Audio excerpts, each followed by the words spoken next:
Tongoli, maman Candide, Okeke, na Bruxelles, Mbote, maman Candide. Mbote, Pasteur Bobo. Présence na Oti Paris, présence na yo na Bruxelles. C'est normal. Ba résistant, ba bimi, ba européen sa message makasi. Ah, on a Bruxelles. Pour ma campagne, tu as vu que la décision mingi est au niveau de l'Europe. Et hier, on a déjà rencontré le responsable de Nabango, puisqu'il y a une délégation, le secrétaire général avec le SNE, Lupika et Maman Tunisa. Beaucoup de gens déjà Nabango, Pessi Bango, Memo, Nabiso et tout ça.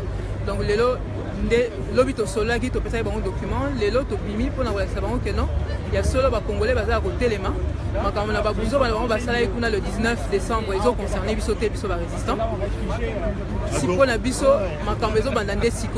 parce que le 19 décembre, il y a quelques aveugles à qui Kabila a peut-être rendu la vue, enfin celui qui se fait appeler Kabila. Mais Bisso résistant, le 19, il n'y avait rien à attendre. Et le scénario dans lequel ils sont rentrés aujourd'hui, c'est un scénario qui va vers l'impasse. Élection aux Anangoté, bien très bien. Bazo batika kokosa ba Congolais, en tout cas pour na bazo landa bango. Et puis lelo toyebi que Congolais a pesi mutu côté mandat quoi qu'il ne ko prolonger permis de tuer ya Kabila na batunae. Bato bazo lo balo na komba ba Congolais, batika toyebi ko yebisa bango que biso tozo représenter majorité. Comme majorité ba Congolais balingi mo kompaya konza bango te. Atako bango balingi na ba média na bango balingi ko lekisaka ba discours na biso te ou bien ko pesa message à résistance te, ba que biso ba résistant te toza majoritaire.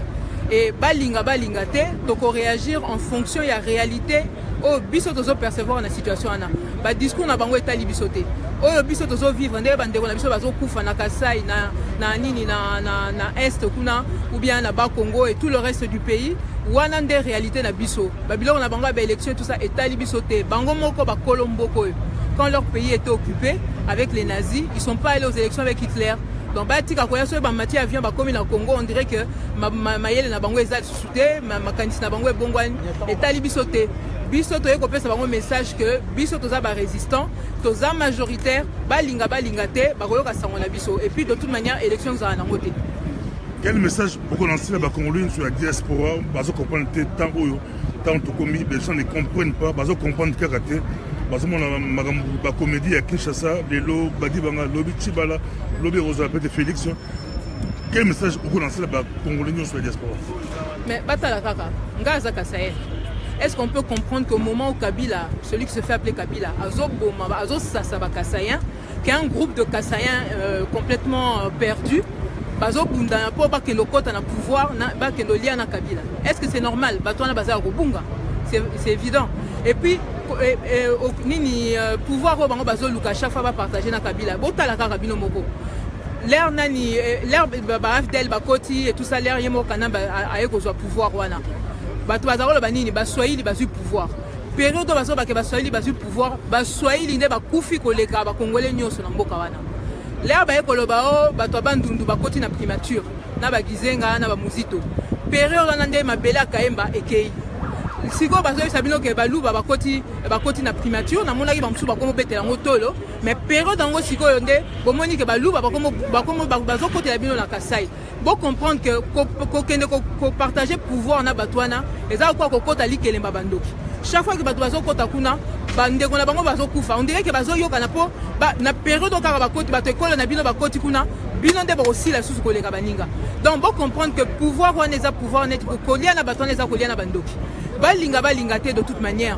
kanambe soka eu chance à okimane na Kigali mais bino boza ba Congolais o bozo sa neti bozo yokate ou bien bozo monate boye ba que lobby to kozonga biso nyonso to okuta na biso nyonso na mboka wana boko sala nini bokima wapi bandeko na bino bazo kufa lelo bozo mona peut-être que boza à l'aise ou bien nini mais makambo ezo leka na mboka wana ezo épargner mutu moko te ba mindele ka bota mais mindele le 19 décembre ba kenak ba kimaki ba moni que peut-être bango nde ba kobika et que nini biso ba Congolais to kufa et où mérité bota la expert mi balé mindele ba uti ko boma bango et dans des conditions atroces donc makambo ezo salma na mboka na biso et ko épargner nango mutute tous allez belé ya kotelema tous allez belé ya kosilisa makambo wana comme ça ira plus vite mais biso à Pariko ndenge to telema qui ça fait plus de 10 ans to lobi to kotika te pe lelo ceux qui botali le cours des événements bozo mona que ceux qui au début to zaki mi balé mi sa ceux qui boni lelo to so comme de plus en plus parce que la majorité des Congolais ne veulent pas être dirigés par des Rwandais.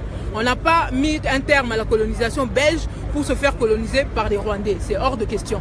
Donc, Makambouana, bolinga te toko sili sango tôt ou tard.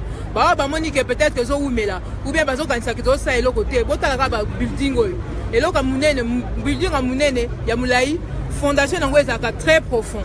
Oh, biso tozo sala tant haut tozo zwa parce que musala tozo sala eza musala moko munene zo senga ba racine ou bien misisa tozo kotsa na mboka wana ya résistance ezala très profonde pour l'air aussi ça musala wana oh to nini système to vani ça na mboka wana et battre la bana la biso pour des années et des années, des décennies, même des siècles et des siècles na mboka wana pour mutu mususu te aya suko saka na ba congolais nge ba saka na bango lelo. Pour la ressource, Apareco a organisé une manifestation, mais tout le monde va groupe belé, va s'associer, va résistant, va combattre belé, va s'associer. Est-ce que les autres, tout le monde Apareco a eu la main de là-bas? Il n'y a pas question de prendre la main. Les Congolais, les résistants, doivent reprendre la main sur la situation du pays. Au nom des Congolais, décision au nom des Congolais. Tout Congolais, et la Apareco, et la Moutouaz, la combattant, tout ça, on doit tous reprendre la main dans ce pays parce qu'on doit reprendre notre pays, on doit retrouver notre souveraineté. Donc, les questions, il y a parti politique, question, il y a combattant, les questions aux Congolais, puis sont d'être comme espèce, comme le local espèce menacée. Les lots qui ont la zone en boca, ceux qui ont dans la zone en boca, puis sont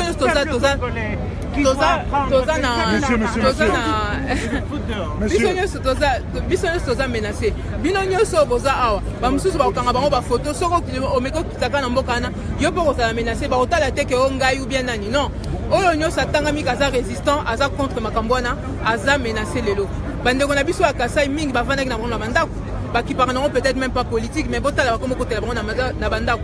Donc likambo ezaka ke soza congolais lingi mboka na ofo telema ezotala te que soza na parti politique nini pe na sepeli comment là qu'effectivement pour une fois peut-être que biso to sangana to ça là quelque chose ensemble to pe sa message na biso fort na ba payo bazomona ke bango de ba décider makam na mboka na to bisa bango to rappeler bango que mboka na eza biso pe c'est nous les Congolais, nous les résistants qui reprenons la main.